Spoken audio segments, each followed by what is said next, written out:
Bíblia é uma história viva. É um conto sobre o bem e o mal, sobre o amor e o ódio, escravidão e liberdade. E, acima de tudo, do culto a um só Deus.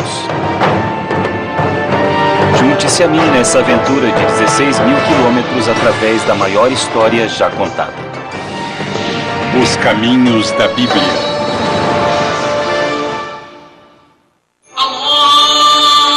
Da criação a Abraão.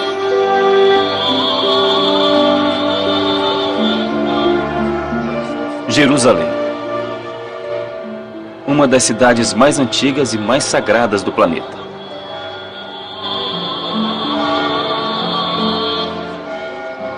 Judeus, cristãos, muçulmanos, 3 fés dividindo uma cidade e um Deus.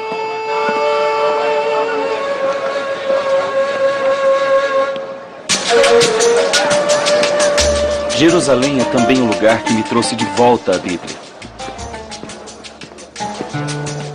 Eu cresci lendo a Bíblia, mas com o tempo ela se tornou somente um livro pegando pó na estante, com pouca importância na minha vida. Olá, como vai? Eu vou querer 100 gramas disso aqui. Eu era mais ligado a coisas que havia vivenciado em primeira mão. Como escritor, viajei pelo mundo mergulhando em diferentes culturas. Japão, Inglaterra, música country, o circo, e escrevi livros sobre isso. Aí eu vim até aqui. Um amigo meu me levou para conhecer a cidade e me trouxe a esse local e apontou para aquela cúpula dourada. Lá é onde Abraão levou Isaac para ser sacrificado, ele disse. E isso ficou na minha cabeça. Aquelas histórias são verdadeiras? Elas aconteceram em lugares reais que eu posso visitar e sentir? Aí eu tive uma ideia. E se eu caminhasse na Bíblia? E se eu fosse de verdade nos lugares onde suas histórias se passaram? Será que eu poderia encontrar o Jardim do Éden? Subir na montanha onde está a Arca de Noé? Fazer o caminho que Abraão fez até a Terra Prometida? Poucas pessoas acharam que essa seria uma boa ideia. É arriscado demais, elas disseram. E é difícil encontrar evidências arqueológicas reais desses lugares. E muitos dos lugares antigos estão localizados em uma região onde hoje existem os maiores conflitos. Eu procurei pelo conselho da grande arqueóloga Trude Doutin. Ela passou a vida trabalhando nos segredos escondidos dessa terra antiga. Bom, é uma ideia bizarra, eu diria. Você vai conseguir fazer isso? É uma boa pergunta. Não é das coisas mais fáceis. Ela sugeriu que eu levasse alguém comigo. Talvez haja uma pessoa que eu conheço, e conheço muito bem. Desde que ele era menino, ele vinha aqui quando tinha 3 ou 4 anos, interessado em arqueologia. Meu marido e eu somos arqueólogos. Ele já viu esses lugares e os conhece, e agora ele conhece a Bíblia. Ele conhece o terreno e o passado deste lugar, a história está viva nele. Avner Goren é arqueólogo e aventureiro. Ele fala 5 línguas. Durante 15 anos, ele foi o arqueólogo-chefe no deserto do Sinai. Avner conhece cada grão de areia desses desertos. Ele conhece cada verso da Bíblia, cada centímetro do Oriente Médio. E eu descobri que ele sabia as respostas quando eu ainda nem sabia as perguntas. Eu sou um homem do deserto. Bom, eu sou o homem dos mapas e meu mapa não sabe onde estamos. Seu mapa não está aqui agora, então apenas confie em mim, tá bom? Quando a gente lê um grande livro, a gente começa pelo começo. Nesse caso, pelos 5 livros da Bíblia, também conhecidos como a Torá. Fiquei surpreso ao descobrir que as primeiras palavras da Bíblia foram, na verdade, ditas longe da cidade sagrada de Jerusalém. Avner nos leva ao leste da Turquia.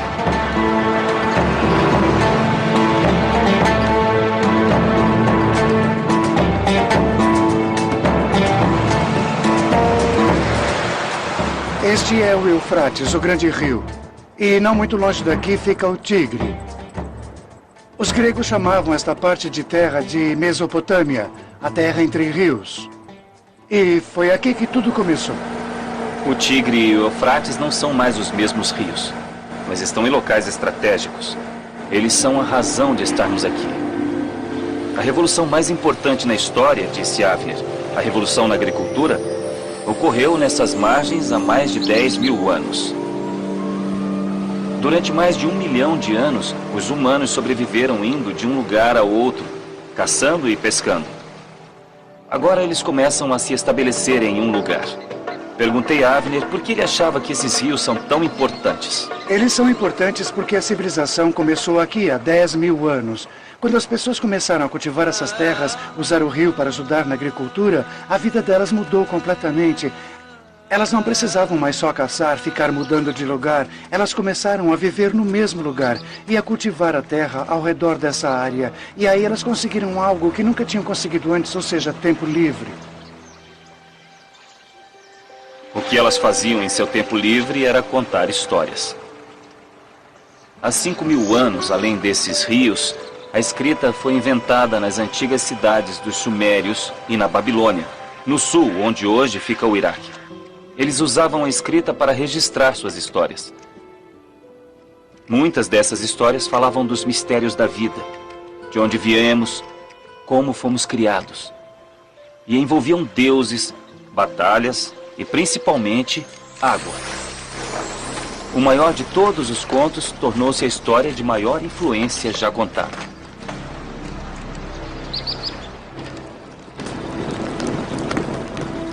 O momento finalmente havia chegado. Para começar a ler a história onde ela finalmente ocorreu... Então agora eu vou ler para você. Lendo em hebreu original, Avner começa com a primeira frase do livro do Gênesis. בראשית ברא אלוהים את השמיים ואת הארץ, והארץ הייתה תוהו ובוהו. No princípio, Deus criou o céu e a terra.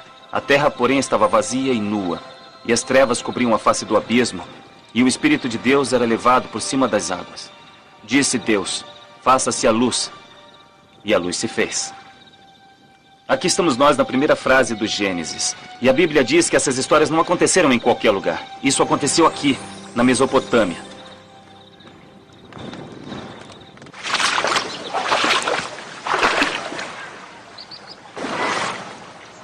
No primeiro livro do Gênesis, a Bíblia conta a história de como Deus criou o mundo. No princípio, Deus criou o céu e a terra. Depois, Deus disse, faça-se o firmamento no meio das águas e separe umas águas das outras águas. Depois, Deus disse, produza a terra erva verde, que dê a sua semente. Deus disse também, produza a terra animais viventes. Deus disse também, façamos o homem à nossa imagem e semelhança. O Senhor tinha plantado no princípio um jardim maravilhoso, no qual pôs o homem que havia criado. A Bíblia diz que 4 rios atravessam o jardim do Éden. Só 2 são conhecidos, o Tigre e o Eufrates. A primeira coisa na Bíblia criada foi o jardim do Éden. Depois foi a água. Espera, está dizendo que a Bíblia diz que esse é o jardim do Éden? A Bíblia não diz que esse é o jardim do Éden, mas ela diz que ele fica numa terra de rios, na Mesopotâmia. Embora estivéssemos apenas no 2º capítulo do Gênesis, a Bíblia já colocava o jardim do Éden firme em um tempo e em um lugar particulares. As histórias chegaram até mim de maneira que eu soube que elas aconteceram aqui. Elas vieram da vida nos rios. Os rios, assim como as histórias, dão vida. Mas eles também podem tirá-las. Com tanta atenção voltada para os rios, é natural que os antigos contadores de histórias se concentrassem em um efeito colateral das águas, as enchentes. Estávamos prestes a explorar a próxima grande história da Bíblia. Viajamos por dentro da antiga Mesopotâmia, a zona de guerra dos curdos, onde dezenas de milhares morreram nas últimas décadas em uma guerra amplamente ignorada. Agora, parte das disputadas terras da Síria e do Iraque.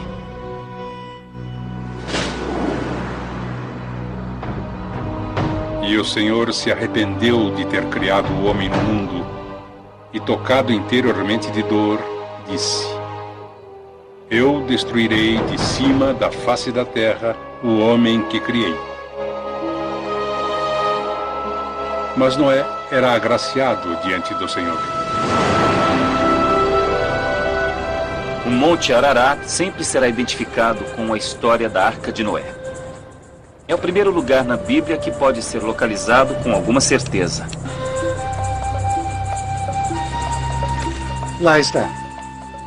Dá para ver agora. Poxa, é tão mais alto do que qualquer coisa em volta. É uma grande montanha.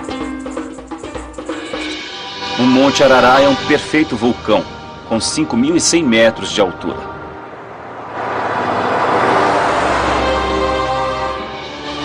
Vendo-o, eu pensei, com toda certeza esse foi o primeiro lugar que emergiu após o dilúvio.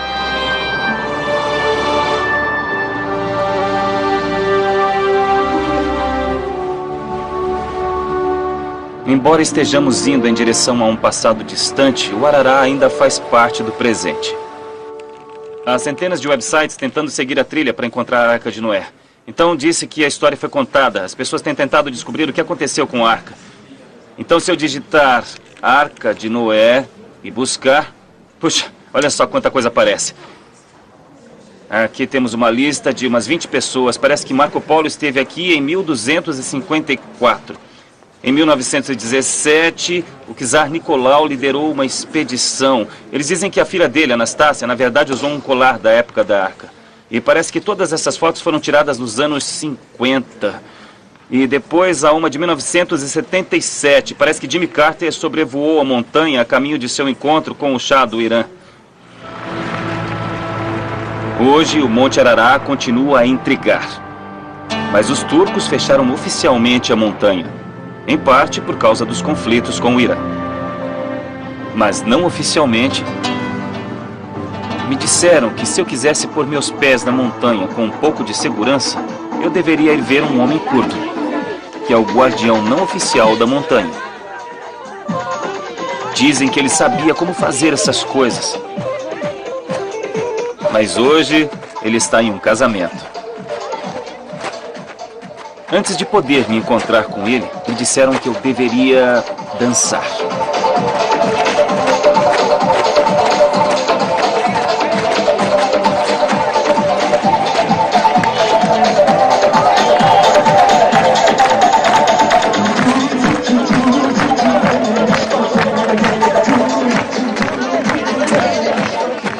O Ararat é tão importante para os curdos que vivem aqui que eles fazem questão que seus casamentos sejam celebrados na presença da montanha. O homem do mistério finalmente aparece. Ele não me disse o nome dele. É conhecido apenas como Paraquedas. Ele não confirmou os boatos de que teria encontrado a Arca de Noé, nem falou sobre o Monte Ararat. Mas falaria, ele disse, se eu pagasse. Noé tinha 600 anos quando as águas do dilúvio invadiram a terra. Todas as criaturas viventes entraram na arca em pares, macho e fêmea, conforme o Senhor tinha ordenado. Durou o dilúvio 40 dias e as águas tiveram a terra coberta 150 dias.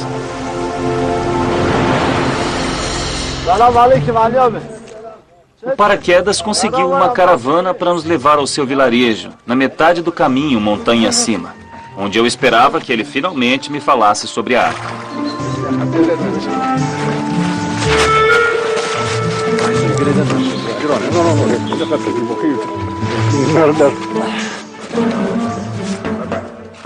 Enquanto caminhávamos, eu ponderava sobre os mistérios da história. Para pessoas que não entendiam muito da Bíblia, de onde veio toda aquela água? De vulcões submersos? De geleiras derretidas? E como Noé construiu uma arca tão grande? Um teólogo sugere que, para seguir o plano de Deus, Noé teria precisado de 3.700 mamíferos, 8.600 aves e 6.300 répteis. Então, como uma família e todos esses animais couberam dentro de um barco? Quanto aos animais, um estudo concluiu que aves e roedores teriam ficado na parte de cima, leões e tigres em um dos lados do segundo deck, hipopótamos e rinocerontes na terceira parte, elefantes e girafas no meio, e o deck do fundo teria ficado vazio, porque durante seu ano na arca, os animais geraram 600 toneladas de excrementos. Na minha cabeça, é fácil descartar a ideia de que um barco de madeira pudesse ter sobrevivido milhares de anos. Mas agora que estou aqui, não pude resistir ao romance da busca, que pode ser sobre o que o paraquedas estava falando. Ele disse que durante uma escalada pela face norte, alguns anos antes, ele encontrou um pedaço de madeira de 5.000 anos, e que era parte da Arca de Noé. Numa de nossas paradas, eu tentei saber mais. Então, primeiro, onde estava a madeira que você encontrou? Não é preciso dizer às pessoas. Mas você acredita que o que encontrou indica que a arca está nessa montanha? Sim. Você me levaria até lá? Não. Vai me mostrar alguma foto? Não. Então acho que não acredito em você. Você não precisa acreditar. Mas se acreditar, acredite em seus sentimentos. Estamos na metade da montanha. Se eu não quiser te mostrar, será impossível. Nossa conversa me deixou nervoso. As chances de que aquele homem tenha encontrado os restos da verdadeira Arca de Noé pareciam remotas. Além disso, como guardião não oficial da montanha, ele tinha um grande interesse em criar um turismo aqui.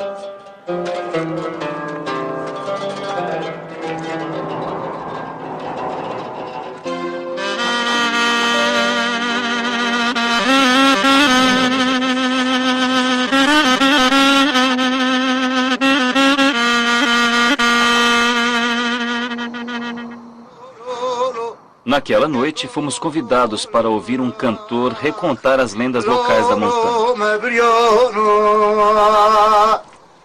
O que você sabe sobre a Arca de Noé? Como nossos ancestrais nos contaram, quando Noé estava construindo a arca, as pessoas riram dele. Nossos ancestrais contaram que Noé foi para o topo da montanha.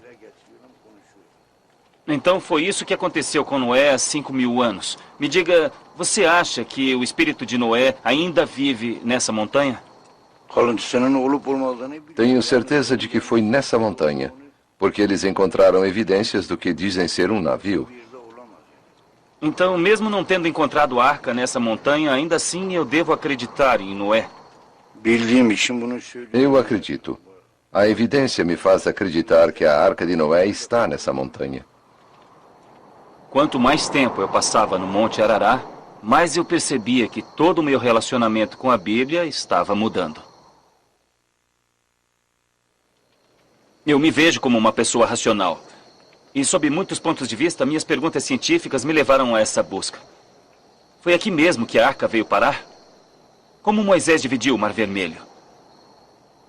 Mas agora que eu estou aqui, começando a perceber que a ciência não pode responder a muitas dessas perguntas, mesmo não tendo encontrado nenhum pedaço da arca, e mesmo se eu pudesse provar que ela tem 5.000 anos, e mesmo se eu encontrasse um pedaço da madeira que dissesse Noé me fez, ainda assim eu não conseguiria provar que Deus mandou que Noé a construísse. Tá, então eu fiquei no mesmo lugar. É difícil sair do conforto que a ciência pode proporcionar. Mas se eu desistir agora, então o que estou procurando? O Gênesis, capítulo 8, diz que depois do dilúvio, Noé edificou um altar para Deus. Não amaldiçoarei mais a terra por causa dos homens, disse Deus. Então o Senhor disse em seu coração: não amaldiçoarei mais a terra por causa dos homens. Ver-se-ão sempre as sementes, as searas, o frio e o calor, o verão e o inverno, o dia e a noite, sucedendo um ao outro todo o tempo que a terra durar. E Deus abençoou Noé e seus filhos e disse-lhes: crescei e multiplicai-vos, e enchei a terra. Deus também disse: eis que vou fazer uma aliança convosco e com a vossa posteridade e com seus descendentes.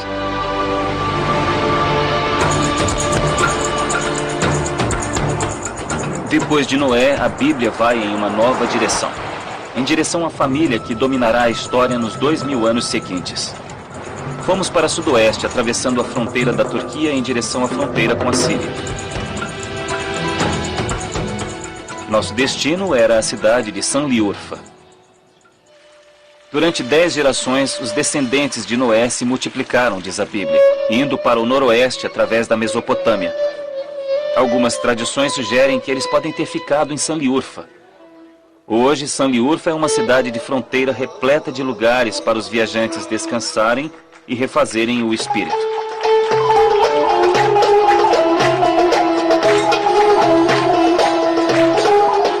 Muitos desses viajantes vêm aqui porque eles acreditam que Sanliurfa está conectada com uma das figuras mais importantes da Bíblia. A primeira experiência de Deus com humanos desapontou o nosso Senhor. Ele expulsa Adão e Eva do Éden, destrói a humanidade com o dilúvio, mas agora, no capítulo 11 do Gênesis, ele encontra um novo parceiro. Ele ficará conhecido como Abraão. A primeira vez que ouvimos falar em Abraão na Bíblia é quando ele já está com 75 anos de idade e está casado com Sara, mas eles não têm filhos. O livro do Gênesis não fala nada sobre a vida deles antes, mas a lenda islâmica sugere que Abraão nasceu aqui em Sanliurfa. No centro da cidade, uma porta que leva a uma caverna marca o suposto local de seu nascimento. Abraão é considerado o patriarca dos judeus, cristãos e muçulmanos. E a linhagem ancestral de todas essas religiões está ligada a ele. Ele é reverenciado porque foi a primeira pessoa a acreditar no monoteísmo, ou seja, o poder de um único e invisível Deus. Os muçulmanos mencionam o profeta Abraão 5 vezes por dia em preces diárias. Eles o chamam de amigo de Deus.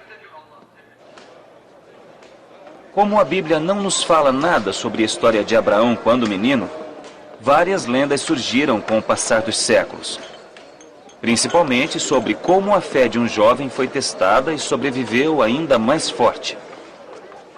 E uma versão islâmica de uma dessas histórias está bem aqui, nesta mesquita. Ouvimos a história antiga contada pelo guardião do Largo das Carpas. Um dia pegaram o jovem Abraão atirando pedras nos ídolos cultuados pelo rei. Ele explica ao rei que adorar aqueles ídolos não está certo, porque há apenas um Deus para todos. O rei fica tão bravo que joga Abraão em uma fogueira. Mas então Deus faz mágica e transforma as chamas em água e a lenha em peixes.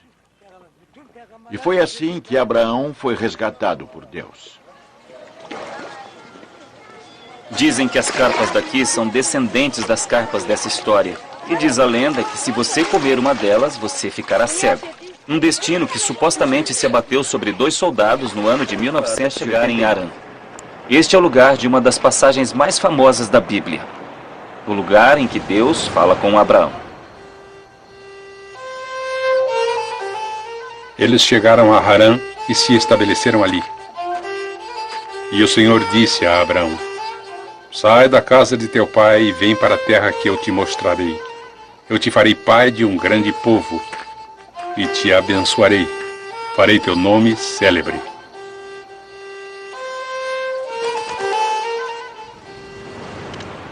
Uma das cidades mais antigas da Terra, Harã foi abandonada na época das Cruzadas. No início do século XX, o local foi redescoberto. Esta é uma mesquita medieval. Esse lugar foi descoberto por Lawrence da Arábia quando ele ainda estava em Oxford. É, quando ele era jovem.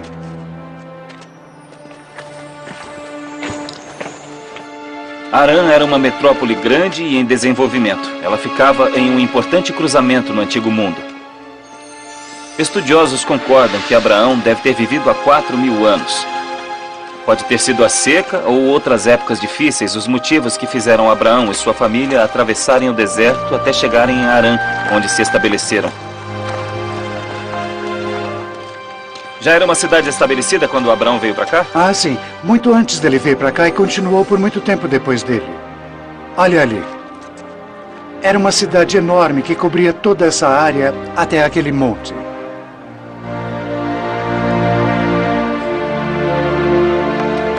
O vilarejo perto dali parecia congelado no tempo.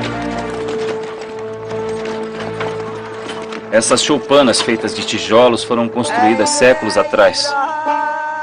Dentro de uma das casas, encontramos um cantor local, cego desde o nascimento, que escreveu um tributo especial a Abraão. Ele canta sobre a crença de Abraão em Deus, no Deus único que criou o mundo. Para ele, a herança de Abraão estará sempre conectada a esta terra. Eu também estava começando a sentir essa incrível atração pela paisagem, esse sentimento de conexão profunda com a terra. Sempre me senti ligado ao lugar onde eu nasci.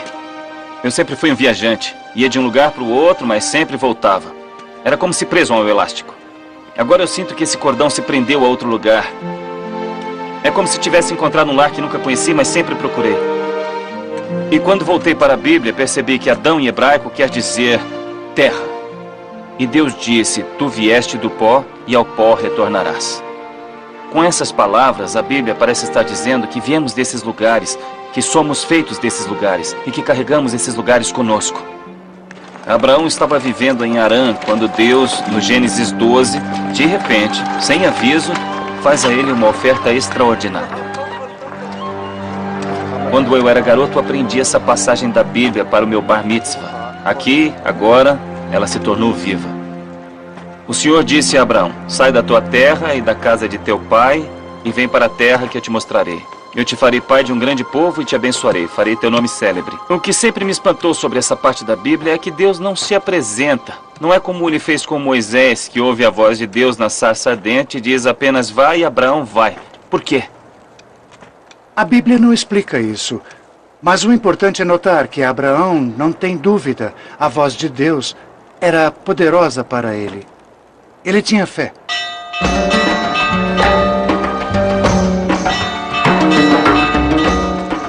A Bíblia não diz exatamente como Abraão chegou à Terra Prometida, viajando com sua mulher Sara e outros parentes.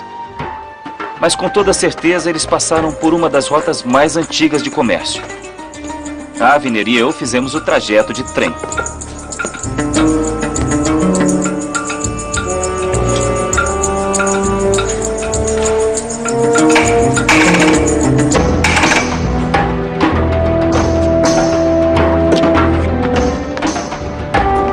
A jornada de Abraão marca o fim da fase da Bíblia que acontece na Mesopotâmia.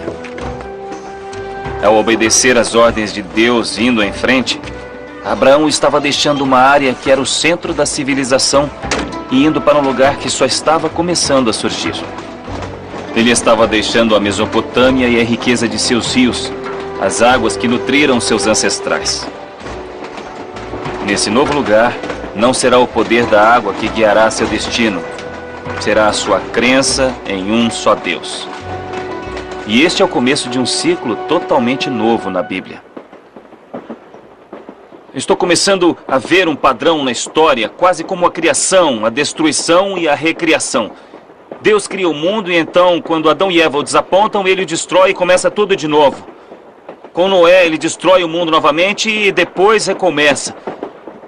Mas agora, com Abraão, ele o manda para longe da Mesopotâmia. É como se ele a tivesse destruído. Mas quando ele diz a Abraão que ele se tornará o líder de uma grande nação, isso é quase como se Deus dividisse sua criação com Abraão. E eles caminham, os dois juntos, lado a lado, para dentro dessa nova parte da história. Quanto mais seguíamos a trilha feita por Abraão, mais a história se tornava viva. De Ur até chegar a Harã foi uma rota bem estabelecida. Agora ele terá que fazer seu próprio caminho. Esta é a Turquia de hoje, descendo essa parte até Israel. Sabemos que caminho ele tomou? Bom, a Bíblia não diz nada sobre isso. Só diz que Arão chegou em Israel e depois, imediatamente, Abraão já está na Terra Prometida, em Israel. Poxa, mas isso é incrível. Olha, o capítulo 12 do Gênesis diz: Abraão pegou sua esposa e foi para a terra de Canaã. E na próxima frase, não estamos nem próximo do versículo ainda, a Bíblia diz: quando eles chegaram na terra de Canaã, a Bíblia não parece se importar com o local para onde eles foram. Pela Bíblia, não é possível saber para onde eles foram, mas isso na verdade não importa tanto. Então, quando olhamos para o quadro como um todo, aqui temos a Mesopotâmia, o grande império, o Egito fica aqui, uma grande potência. O Egito vem e tenta controlar a terra prometida durante um tempo. A Mesopotâmia vem e os afasta, indo e voltando. Então chega um momento em que Deus quer prometer essa terra, ou alguma terra para Abraão. Ele escolhe essa terra porque essa terra está ocupada, ela tem um império. Essa terra está ocupada, ela tem um império. Ele escolhe essa terra porque ela é o único lugar onde poderia se esperar que Abraão tivesse o controle de alguma forma. Também é a única área na região onde não há uma fé muito estabelecida e deuses próprios. Sendo assim, é um lugar novo que poderá ser restabelecido. Pela primeira vez desde que começamos, eu senti uma sensação de contentamento e paz. Não era só o que eu estava aprendendo sobre a história da Bíblia. A paisagem também estava começando a me dar respostas. Respostas para minhas buscas interiores que eu nem sequer havia identificado. Eu percebi que algumas jornadas nós escolhemos, outras nos escolhem. A terra de Canaã, a terra prometida. Há 4.000 anos era um lugar verde, com árvores, campos, trigo e colheitas. Como pastor nômade, Abraão teria se estabelecido fora das grandes cidades, perto da fronteira com o deserto, como essas colinas de Jerusalém.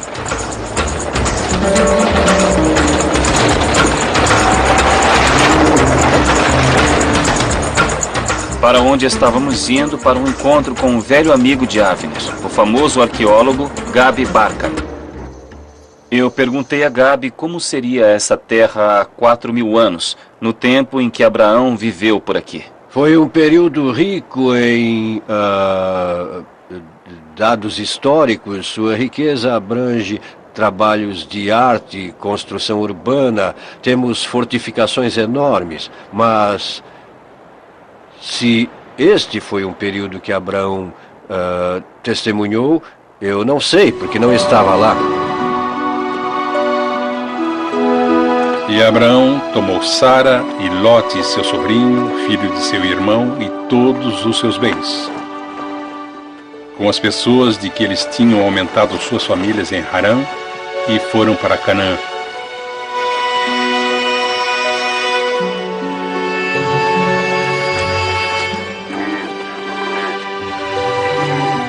Depois que Abraão chegou à terra prometida, ou Canaã, a fome o força a fugir para o Egito. Lá ele fica rico e volta para Canaã, onde se torna um líder poderoso, um guerreiro, um negociante. Mesmo assim, apesar de todo o sucesso, ainda tem uma coisa faltando na vida de Abraão. Ó Senhor, pede Abraão, o que me deste tu? Eu morrerei sem filhos. Com 85 anos de idade, Abraão ainda não tem o filho que Deus havia lhe prometido há tanto tempo. A esposa dele, Sara, já estava com 75 anos e achava que era estéril. Seguindo os costumes locais, ela oferece sua escrava Agar a Abraão para que juntos eles tenham um filho. Logo nasce a criança. Seu nome é Ismael. Mas então a história fica ainda mais complicada. No capítulo 18 do Gênesis, Deus fez uma visita especial a Abraão sob o disfarce de 3 homens. Seguindo a tradição dos beduínos, Abraão ordena que seja preparada uma refeição. Ele diz a Sara: amassa depressa 3 medidas da mais pura farinha e faze cozer uns pães debaixo da cinza. Como recompensa, Deus diz a Abraão que Sara logo lhe dará um filho. Ela diz: agora que estou velha e meu marido tão avançado em anos. Logo Sara dá à luz a um filho. O nome dele é Isaque. Agora Abraão tem 2 filhos. Sara fica com ciúmes. Ela obriga Abraão a expulsar Ismael e Agar para o deserto. Mas não antes de Deus prometer que Ismael se tornará o líder de uma grande nação. Quanto a Isaac, Deus terá um plano mais desafiante para ele. Então deixa eu perguntar diretamente. A história de Abraão é verdade ou mito? É como a receita para um bolo. Uma certa quantidade de mito, várias colheres são história verdadeira. Outras colheres adicionadas são anacronismo. A questão é qual é a porcentagem desses ingredientes, qual é o peso específico de cada um desses ingredientes e mostrados a nós pelo livro do Gênesis. Há pessoas que descartam a história toda. Como não temos o cartão de visitas do senhor Abrão, não o encontramos na lista telefônica da cidade de onde ele veio, então para nós ele é um mito? Eu acho que não. Abrão se estabeleceu na terra de Canaã, e Lote se estabeleceu nas cidades do Planalto e montou sua tenda na cidade de Sodoma. Mas os homens de Sodoma eram pecadores contra o Senhor. Lot, o sobrinho de Abraão, vivia na cidade de Sodoma, uma das cidades mais pecadoras da Bíblia, cuja localização é desconhecida. No extremo sul do Mar Morto, Avner me levou até uma rara formação geológica. Pelo fato de o Mar Morto ser tão baixo, a água evapora rapidamente. O mar é 25% sólido e 6 vezes mais salgado do que o oceano. Agora deixa eu ver se eu entendi. Você está dizendo que o Mar Morto, que é aqui, empurrou essa camada de sal para baixo, de modo que ela ficasse próxima ao leito? E essas camadas depois subiram paralelas às falhas. E aí então se formaram esses enormes pilares de sal. Os depósitos de sal resultantes cortam a paisagem por vários quilômetros. E as crianças de Israel chamam essa formação de a esposa de Lote. No capítulo 19 do Gênesis, Deus está bravo com o comportamento pecador dos sodomitas e se prepara para destruir a cidade. Mas antes, ele tenta salvar Lote, o sobrinho de Abraão, e toda a sua família. Então Deus disse: fuja, e não olhe para trás. A cidade será destruída. Então Deus fez chover dos céus enxofre e fogo sobre Sodoma e Gomorra. Então ele destruiu todos os habitantes da cidade.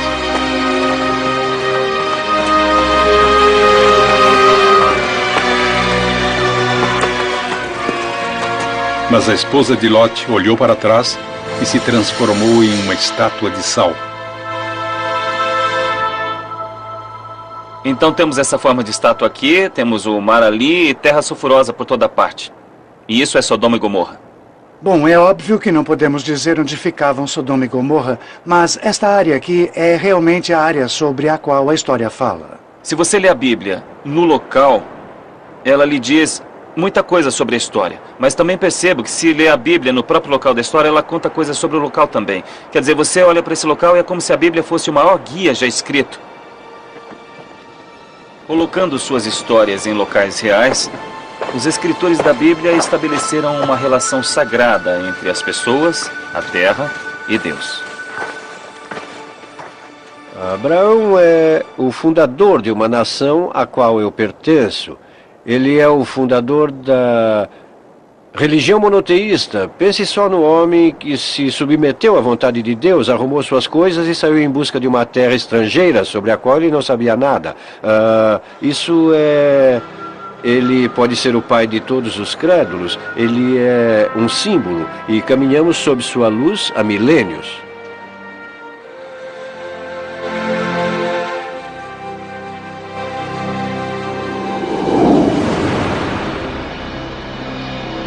Esta é a passagem em que Deus testa Abrão. Ele disse: tome Isaque, teu filho único, a quem tu tanto amas, e vai à terra da visão, e o oferecerás a mim em holocausto, sobre um dos montes que eu te mostrarei. Então Abraão levantou cedo, selou sua montaria, e levou 2 de seus homens com ele, seu filho Isaque. E ele cortou a madeira para a oferenda de fogo, e foi ao local que Deus havia ordenado.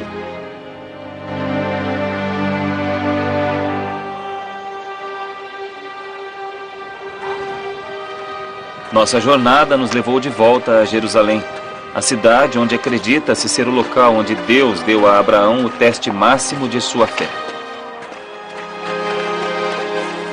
Decidimos caminhar até o local onde tudo pode ter acontecido, o Monte do Templo. Seguindo o caminho que Abraão deve ter feito, chegamos a Jerusalém Dungate, um dos 7 portais de entrada para a antiga cidade. Há 2000 anos, essas escadas levavam ao local sagrado do templo, o altar sagrado judeu construído por Salomão. Jesus deve ter feito o mesmo caminho durante suas visitas à cidade. Nossa busca por Abraão nos levou às partes judias e muçulmanas em direção à igreja do Santo Sepulcro, que está localizada na parte cristã. Essa distinção entre a parte judia, a parte muçulmana, a parte cristã e a parte armênia, quando isso foi feito? Isso é coisa do último século, embora houvesse outras divisões antes disso. E o último século seria quando? Digamos 300 anos. A igreja é dividida em áreas diferentes. Cada uma é controlada por uma denominação cristã rival. O Santo Sepulcro fica sobre os lugares em que se acredita que Jesus foi crucificado, sepultado e ressuscitou. No início do cristianismo, foram traçados paralelos entre o quase sacrifício de Abraão com relação a Isaac e o sacrifício de Deus destinando Jesus à morte.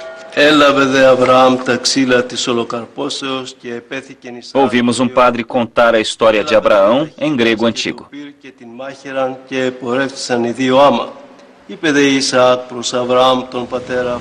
Ali levantou Abraão um altar. Depois atou seu filho Isaque e o pôs sobre a lenha que tinha disposto sobre o altar e, estendendo a mão, pegou no cutelo para imolar seu filho.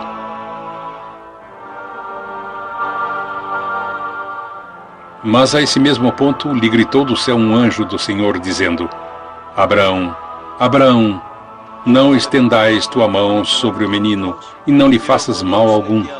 Agora sei que temes a Deus, pois que, por me obedeceres, não perdoaste a teu único filho. Então Abraão, levantando os olhos, viu atrás de si um carneiro que estava preso aos ramos pelos chifres, e pegando-o, ofereceu-o em holocausto, em lugar de seu filho. Abraham, Abraham, oleipen, idu ego. O quase sacrifício de Abraão sobre seu filho é uma das histórias mais profundas da Bíblia. E estamos prestes a ver o lugar onde se acredita que tudo tenha ocorrido. A cúpula da rocha no monte do templo.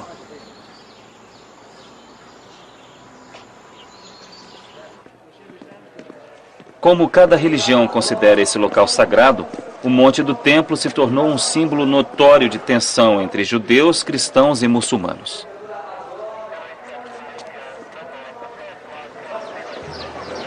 Uma grande violência vem ocorrendo nos últimos anos e os não muçulmanos foram proibidos de entrar aqui.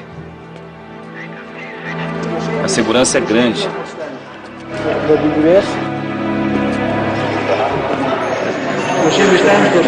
Mas finalmente nos deixaram entrar.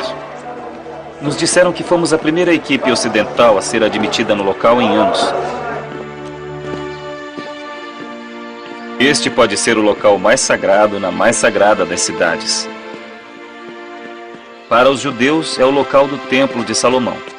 Para os cristãos, o local onde Jesus caminhou. E para os muçulmanos, o monumento islâmico mais antigo de pé. A Cúpula da Rocha, feita para comemorar a jornada noturna de Maomé ao céu. Embora seja considerada uma das joias da arquitetura islâmica, a cúpula é extraordinária porque foi construída sobre uma rocha.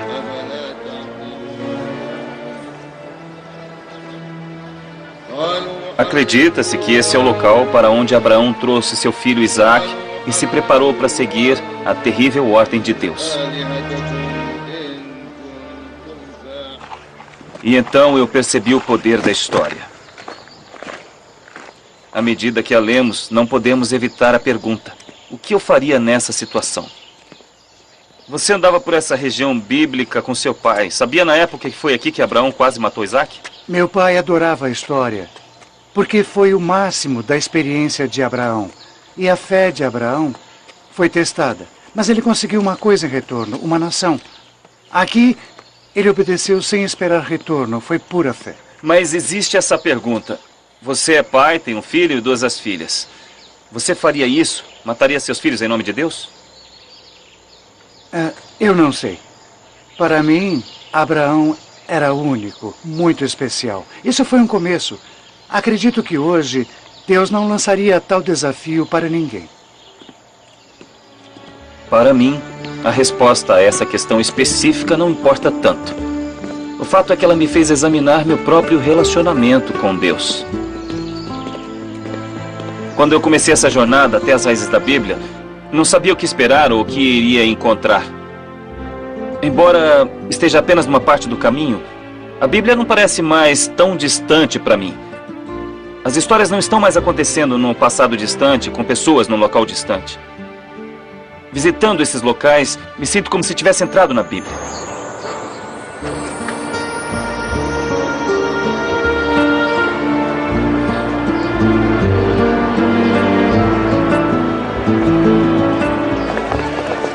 O que eu descobri caminhando na Bíblia é que as histórias são universais e têm a notável habilidade, mesmo milhares de anos depois, de terem sido escritas, de se tornar algo especial para cada um de nós.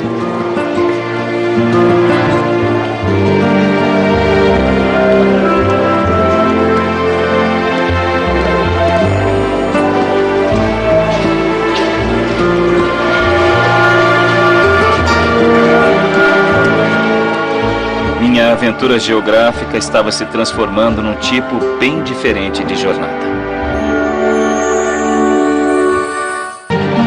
Versão brasileira Centauro.